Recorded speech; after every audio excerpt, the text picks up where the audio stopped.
আসসালামু আলাইকুম এভরিওয়ান। অবহেলা গল্পের পঞ্চম পার্ট নিয়ে চলে এসেছি। তো চলো বেশি কথা না কইয়া গল্প শুরু করা যাক। চিরকুটের লেখাটা শুনে আকাশ সাহেবের কপাল বেয়ে ঘাম পড়তে শুরু করে। তখনই ফোনে একটা কল আসে।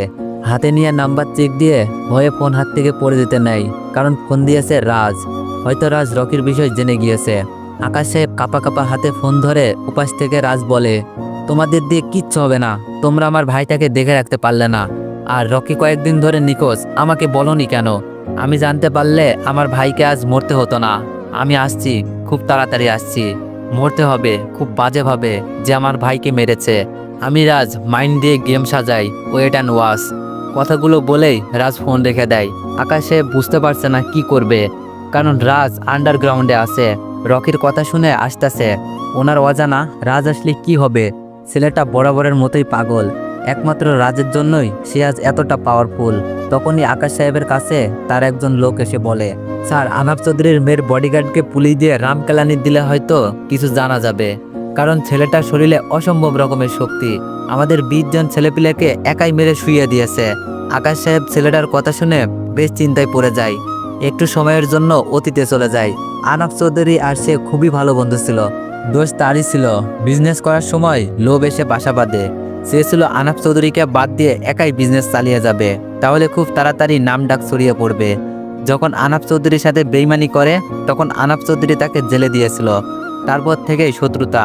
তবে সে জেলে থাকাকালীন আনাব চৌধুরী তার বিজনেস বড় করে ফেলে, হয়ে ওঠে নাম্বার 1 বিজনেসম্যান। আনাব চৌধুরীর উন্নতি সে মেনে নিতে পারেনি। বিভিন্নভাবে চেষ্টা করত আনাব চৌধুরীর ক্ষতি করার, তবে এখন পর্যন্ত পেরে ওঠেনি। ঐশী বলল, আচ্ছা অনেক, তোমার সম্পর্কে আমাকে কিছু বললে না তো? আজকে যেহেতু সুযোগ পেয়েছি, তাহলে তোমার সম্পর্কে কিছু বলবে। ঐশীর কথাই অনেক চিন্তায় পড়ে যায়, কারণ ঐশী যদি তার অতীত শোনে তাকে দোষী মনে করবে, তখন কি হবে? তাই অনেক বলল, ম্যাম অন্য একদিন বলবো, আজকে থাক, চলেন বাড়ি ফিরা যাক। ঐশী বলল, আজ মানে আজই, এক্ষুনি বলতে হবে। বলো বলছি। অনেক বুঝতে পারে এখন ঐশীকে হাজার বলার পরও কোনো কাজ হবে না, কারণ ঐশী তার কথা শুনবে না। তাই অনেক লম্বা একটা নিঃশ্বাস নিয়ে ঐশীকে তার অতীত বলতে শুরু করলো। বলার পর অনেক চোখ খুলে দেখে ঐশীর চোখে পানি। তার মানে তার অতীত শুনে ঐশী কান্না করেছে। অনেক কিছু বলতে যাবে, তখনই ঐশী অনেকের খুব কাছাকাছি চলে আসে। অনেকের গালে হাত দিতেই অনেক চমকে ঐশীর দিকে তাকায়। অনেক বুঝতে পারছে না ঐশী অনেকের সাথে কি করতে চাচ্ছে। ঐশী হুট করেই অনেকের গালে চুমু দিয়ে বসে। অনেক যেন আকাশ থেকে পড়ে, সাথে সাথে ঐশীর থেকে সরে আসে। এতক্ষণে ঐশীর ঘোর কাটে। নিচের দিকে তাকিয়ে বলতে থাকে। ঐশী বলল, সরি অনেক, আমি বুঝতে পারিনি। আচ্ছা শোনো, অতীতে তোমার সাথে অনেক খারাপ হয়েছে, আর তাতে তোমার কোনো দোষ নেই, তাই কষ্ট পেও না। আমরা আছি তো তোমার সাথে। আচ্ছা, তোমার কোনো গার্লফ্রেন্ড আছে? ঐশীর মুখে গার্লফ্রেন্ডের কথা শুনে অনেক ভেবাচেকা খেয়ে যায়। আস্তে করে বলে, তখন তো কলেজে এসে চাকরির নাই বাসায় খাটিনি করেছি, আর আমার মতো এতিম ছেলেকে কে পছন্দ করবে? দেখতেও তো বাজে। ঐশী বলল, তোকে এত কথা বলতে বলেছি, শোন, আজ থেকে কোনো মেয়ের সাথে কথা বলতে পারবি না, মনে থাকবে? আমি বললাম, জি ম্যাম, মনে থাকবে। ঐশী বলল, মনে থাকলেই ভালো। এখন শোন, মালিককে, আমি না তুই? আমি বললাম, কেন ম্যাম, আপনিই তো মালিক। ঐশী বলল, তাহলে তো আমি যা বলবো তোকে তাই শুনতে হবে, তাই না? আমি বললাম, জি ম্যাম, বলুন। ঐশী বলল, এই তো গুড। তা শোন, আমার কাছে আয় তুই, কথা আছে। আমি বললাম, জি ম্যাম, বলুন। আমি ঐশীর কাছে আসতেই ঐশী আমার ঠোঁটে ঠোঁট চেপে ধরে। আমি কিছুক্ষণের জন্য থমকে যাই, নিজেকে ছাড়িয়ে নিতে চাচ্ছি, কিন্তু ঐশী নিজের সর্বোচ্চ শক্তি প্রয়োগ করে কিস করে ছেড়ে দেয়। ম্যাম, এটা কি করলেন? এটা কিন্তু ঠিক না। আমি কোথায় আর আপনি কোথায়? ঐশী বলল, শোন, ঠিক কোনটা আমাকে শিখাতে আসিস না। তোকে প্রথম দিন থেকেই আমি পছন্দ করি, বলতে পারিস ভালোবেসে ফেলেছি। তাই অন্য মেয়েদের মতো ইনিয়ে বিনিয়ে বলতে পারবো না। আমার মতো করে তোকে জানিয়ে দিলাম।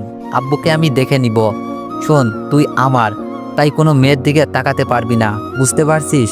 ঐশীর কথায় অনেক তো হেব্বি খুশি, কারণ অনেক ঐশীকে সেই প্রথম দিন থেকেই পছন্দ করত। তাই ঐশীর কথাই শুনে মাথা নাড়ায়। আরও বেশি কিছুক্ষণ বসে থেকে তারা দুজন চলে যায়। তারা দুজন খাবার খেয়ে অনেক আর ঐশী ভার্সিটিতে চলে যায়। তারা দুইজন ভার্সিটিতে গিয়ে কালকের মতো আজকেও স্টুডেন্টদের দাঁড়িয়ে থাকতে দেখে, তবে ভার্সিটির প্রায় পিছনের দিকে। তারা দুজন সেখানে গিয়ে জানতে পারে এই শহরের সবথেকে টপ মাস্টার মাসুদকে ঠিক রকির মতো করেই মেরে ফেলে রেখে গিয়েছে। মাসুদ হচ্ছে রাজের ডান হাত। লাশের সাথে ড্রাগস পাওয়া গিয়েছে অনেক। লাশ দেখে ঐশীর শরীর খারাপ করবে বলে অনেক ঐশীকে নিয়ে চারুকলায় চলে আসে। দুইজন বসে এগুলো নিয়ে গল্প করছে। তখন ঐশী বলে, অনেক জানো, এই মাসুদ হচ্ছে এখানকার টপ মাস্তান। তাকে এখানকার সবাই ভয় পায়। দিনে দুপুরে মানুষ ফেলে রেখে যায়। তাকে কেউ কিছু বলতে পারে না। পুলিশও তাকে ভয় পায়। জানা যায় এই মাসুদ নাকি মাফিয়া রাজের ডান হাত। কিন্তু আজকেও তাকে কেউ এমন বিশ্রীভাবে মারল। আমার কি মনে হচ্ছে জানো, আমাদের এখানে এমন কারো আগমন ঘটেছে যে রাজের মতো ভয়ঙ্কর মাফিয়ার থেকেও ভয়ঙ্কর। কারণ রাজের নাম শুনলেই মানুষ ভয়ে জড়সড় হয়ে যায়। সেখানে রাজের ভাই রাজের লোকদের মেরে যাচ্ছে। ঐশীর কথায় অনেক মনে মনে হাসতে থাকে। তখনই ভার্সিটিতে পুলিশের গাড়ির আগমন ঘটে। লাস্টার কাছে কয়েকজন যায়। পুলিশ অফিসার সাইদ অনিক আর ঐশীর কাছে চারুকলার কাছে আসে। এই ছেলে, তোমার নাম কি? ঐশী আর অনিক কথাটা শুনে সামনে তাকিয়ে দেখে একজন পুলিশ দাঁড়িয়ে আছে। অনিক আর ঐশী পুলিশ অফিসারের সামনে গিয়ে বলে, স্যার আমাদের বলছেন? হ্যাঁ, এই ছেলে, তোমার নাম কি? জি স্যার, আমার নাম অনিক। তোমাকে আমাদের সাথে থানায় যেতে হবে। থানায় যাওয়ার কথা শুনে অনিক আর ঐশী দুজনেই অবাক হয়ে যায়। ঐশী বলে ওঠে, অনিক কেন থানায় যাবে? পুলিশ অফিসার বলে, ম্যাম, তার নামে আমাদের কাছে কমপ্লেন আছে, তাই ওনাকে থানায় নিয়ে যেতে হবে। ঐশী বলল, না, অনিক কোথাও যাবে না। আপনি হয়তো আমাকে চিনেন না। আমি আনাফ চৌধুরীর একমাত্র মেয়ে। আমি আব্বুকে বলে দিচ্ছি, ওয়েট। পুলিশ অফিসার বললেন, দেখুন ম্যাম, উনি থানায় যাওয়ার পর আমরা কিছু জিজ্ঞাসাবাদ করেই ছেড়ে দিব। অনেক বুঝতে পারে এখানে তর্ক করে কোনো লাভ নেই, তাই ঐশীকে বলে সে থানায় যাবে। ঐশী কিছু বলতে গেলে অনেক চুপ করতে বলে। অনেক ঐশীর কাছ থেকে বিদায় নিয়ে পুলিশ অফিসারের কাছে চলে যায়। ঐশী তাড়াতাড়ি করে আনাফ চৌধুরীর অফিসে চলে যায়। আনাফ চৌধুরীকে সবকিছু খুলে বলার পর ওনাকে নিয়ে থানায় চলে আসে। আনাফ চৌধুরী থানায় যাওয়ার পর পুলিশ অফিসার সাইদ বলে, স্যার আপনি আসতে গেলেন কেন? ফোন করলেই তো আমি চলে যেতাম। আনাফ চৌধুরী বললেন, হয়েছে, আর বলতে হবে না। অনেককে ধরে নিয়ে আসছেন কেন? পুলিশ অফিসার বলেন, তার মানে ছেলেটা আপনার পরিচিত? আসলে রকির খুনের সাথে ছেলেটাকে আমরা সন্দেহ করছি, তাই ধরে আনা। আনাফ চৌধুরী বললেন, সন্দেহের ভিত্তিতে ধরে আনা যায় সাইদ সাহেব? আনাফ চৌধুরীর কথায় পুলিশ অফিসার চুপ হয়ে যায়। আনাফ চৌধুরীর কথায় অনিককে জেল থেকে নিয়ে আসে। অনিককে আনা হলে আনাফ চৌধুরী আর ঐশী অনিকের দিকে তাকিয়ে চমকে ওঠে। ঐশী তো আনাফ চৌধুরীর সামনেই অনিককে গিয়ে জড়িয়ে ধরে কান্না করতে থাকে আর বলতে থাকে, অনিক কথা বলো প্লিজ, কথা বলো, এত রক্ত কিভাবে? এই অনিক কথা বলো প্লিজ, আব্বু ওরা অনিককে কিভাবে মেরেছে? মেয়ের কথায় আনাফ চৌধুরীর চক্ষু লাল বর্ণ ধারণ করে। পুলিশ অফিসার সাইদকে থাপ্পড় মেরে বলতে থাকে, একজন নিরাপদ ছেলেকে তুলে এনে এভাবে টর্চার করলি, তোর চাকরি কিভাবে থাকে আমি দেখব। কথাগুলো বলেই আনাফ চৌধুরী কাকে যেন কল দেয়। পুলিশ অফিসার সাইদ তো প্রায় কান্না করে দেওয়ার মতো অবস্থা, কারণ আকাশ সাহেবের কথায় ছেলেটাকে তো ধরে নিয়ে আসলো, এখন কিভাবে আনাফ চৌধুরীর হাত থেকে বাঁচবে। পুলিশ অফিসার আনাফ চৌধুরীর পায়ে পড়ে যায়, কিন্তু আনাফ চৌধুরী অনিকের দিকে তাকিয়ে পুলিশ অফিসারকে মাফ করতে পারেনি। একটু পর থানায় একটা কল আসে আর বলে পুলিশ অফিসার সাইদকে সাসপেন্ড করা হয়েছে। পুলিশ অফিসার সাইদের ধারণা ছিল না এই ছেলেটার পিছনে সবথেকে বড় বিজনেসম্যান আনাফ চৌধুরীর হাত রয়েছে। আনাফ চৌধুরী অনিককে আর ঐশীকে নিয়ে হাসপাতালে চলে আসে। ডাক্তার অনিককে একদিন বেড রেস্ট থাকার জন্য বলেছে। আনাফ চৌধুরী আর ঐশী বাইরে দাঁড়িয়ে আছে। ঐশীর দিকে তাকিয়ে দেখে মেয়েটার মুখে চিন্তার ছাপ স্পষ্ট। তার মানে মেয়েটা শেষমেশ বডিগার্ডকেই ভালোবেসে বসলো। আনাফ চৌধুরীর চিন্তার মাঝে ঐশী প্রশ্ন করলো, আব্বু তুমি তো আমার খুশির জন্য আমাকে অনেক কিছুই দিয়েছ, যাতে আমি খুশি থাকি, তাই না? আনাফ চৌধুরী বললেন, হ্যাঁ দিয়েছি, কারণ তুই আমার একমাত্র মেয়ে, তোর খুশিতেই আমি খুশি। ঐশী বলল, আব্বু লাস্টবারের মতো তোমার কাছে একটা জিনিস চাইবো, দিবে আমায়? কথা দিচ্ছি আর কখনো বায়না করব না। আনাফ চৌধুরী বললেন, আচ্ছা বুঝলাম, তুই কি চাইবি আমি বুঝতে পেরেছি, যা আমি মেনে নিলাম, তোর খুশিতেই আমি খুশি। তবে মা, খেয়াল করেছিস আমাদের জন্য অনেক এভাবে মার খাচ্ছে, তবুও চলে যাচ্ছে না। অনেক অনেক ভালো মনের, চিন্তা করিস না, অনেক সুস্থ হয়ে উঠুক, তোদের 4 হাত আমি এক করে দিব। এখন তো একটু হাসি দে। আনাফ চৌধুরীর কথায় ঐশী তাকে জড়িয়ে ধরে। এভাবে যদি প্রত্যেক মা বাবা ধনী গরিব না দেখে তার সন্তানদের পছন্দ অনুযায়ী বিয়ে দিত, তাহলে কতই না সৌভাগ্যবান হতো। এইদিকে রাজ আকাশ সাহেবের সামনে গম্ভীর হয়ে বসে আছে, কারণ তার ভাইকেও, সাথে তার খুবই কাছের ডান হাত মাসিদকেও রকের মতো খুব বিশ্রীভাবে মেরে ঝুলিয়ে রেখেছে। রাজের চোখ দিয়ে যেন যে কোনো সময় অগ্নি বের হবে। নিজেকে কন্ট্রোল করার চেষ্টা চালিয়ে যাচ্ছে। তখন আকাশ সাহেবের ফোনে কল আসে। ফোনটা হাতে নিয়ে দেখে পুলিশ অফিসার সাইদ কল দিয়েছে। অতি আগ্রহের সহিত ফোনটা ধরে জিজ্ঞেস করে, সাইদ কিছু জানতে পারলি? সাইদ স্যার বলল, স্যার আজ জানা, আপনার জন্য আমার চাকরিটা চলে গেল, আমার বউ বাচ্চা না খেয়ে থাকবে এখন। আকাশ সাহেব বললেন, মানে কি বলছিস, বুঝিয়ে বল। পুলিশ অফিসার সাইদ আকাশ সাহেবকে সব খুলে বলেন। ফোন স্পিকারে ছিল, রাজও শুনতে পায়। তবে স্যার একটা জিনিস লক্ষ্য করেছি, তা হলো আমরা যখন কোনো আসামিকে টর্চার করি তখন অনেক কান্নাকাটি করে ছেড়ে দেওয়ার জন্য। ছেলেটাকে যেভাবে মেরেছি, কোনো নির্দোষকেও যদি এর থেকে কম মারা হয় তাহলে দোষ না থাকা সত্ত্বেও স্বীকার করে নিবে। কিন্তু ছেলেটাকে মারতে মারতে দুইজন হাবিলদার হাঁপিয়ে গিয়েছিল, তবুও ছেলেটার মুখ থেকে হাসিটা সরাতে পারিনি। আমার মনে হয় ছেলেটার মাঝে নিশ্চয়ই কিছু আছে। পুলিশ অফিসার কথাগুলো বলে ফোনটা কেটে দেয়। রাজের মুখে বাঁকা হাসি বয়ে যায়। রাজের হাসি দেখে আকাশ সাহেবের কেমন যেন মনে হচ্ছে। রাজ বেশ চতুর, ছেলেটা তার ঘর থেকে হলে কি হবে, তাকে বেচে আবার কিনতে পারবে। রাজ আকাশ সাহেবের দিকে তাকিয়ে বলতে লাগে, আনাফ চৌধুরী তোমার শত্রু? তার মানে আমারও আনাফ চৌধুরীর বডিগার্ডকে মেরে ফেলতে হবে, কারণ যে একাই 20 জনকে শুইয়ে দেওয়ার ক্ষমতা রাখে তার মানে সে সাধারণ কেউ হতে পারে না। আর যেদিন রকি খুন হয় সেদিন থেকে আমি আনাফ চৌধুরী ও তার মেয়ের বডিগার্ডের উপর নজরদারি লাগাই। তারা বলল আনাফ চৌধুরীর মেয়ের সাথে নাকি বডিগার্ডের সম্পর্ক আছে, তাই আনাফ চৌধুরী ও বডিগার্ডকে মেরে মেয়েটাকে আমাদের দাসী বানিয়ে রাখবো, সাথে চৌধুরী গ্রুপ অফ ইন্ডাস্ট্রি আমাদের হয়ে যাবে। বলেই রাজ হাসতে থাকে। রাজের কথায় আকাশ সাহেব খুশিতে বাকুম বাকুম করতে থাকে।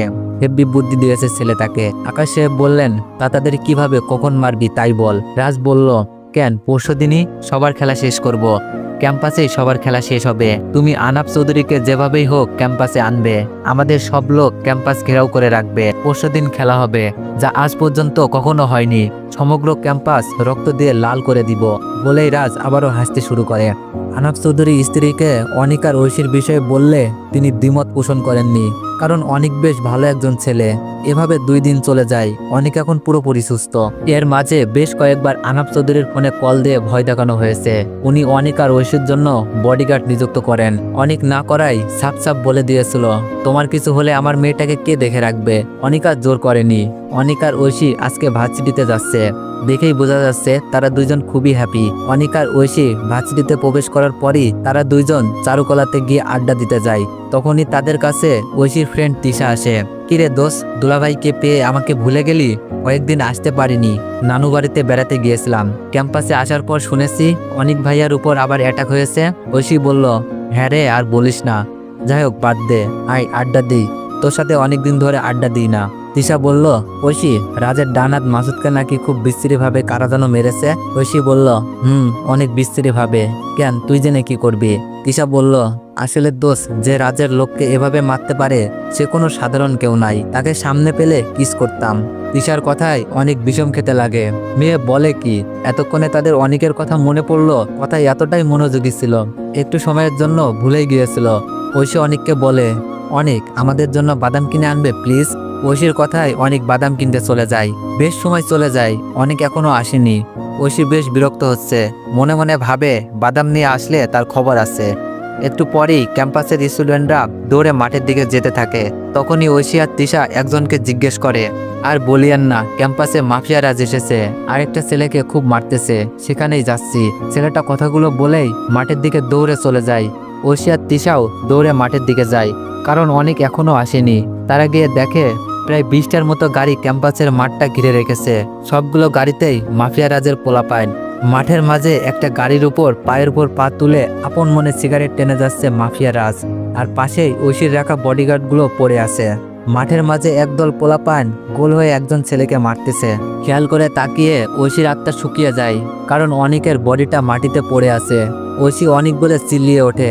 তখনই পাশ থেকে রাজ ঐশীকে দেখে বাঁকা হেসে বলে, মাফিয়ার মনে প্রথম দেখাতেই আগুন লাগিয়ে দিয়েছ, সব কটাকে শেষ করে তোমাকে আপন করে নিব। বলেই রাজ হাসতে থাকে। তো এভরিওয়ান, নেক্সট পার্টের জন্য অপেক্ষা করুন। ধন্যবাদ।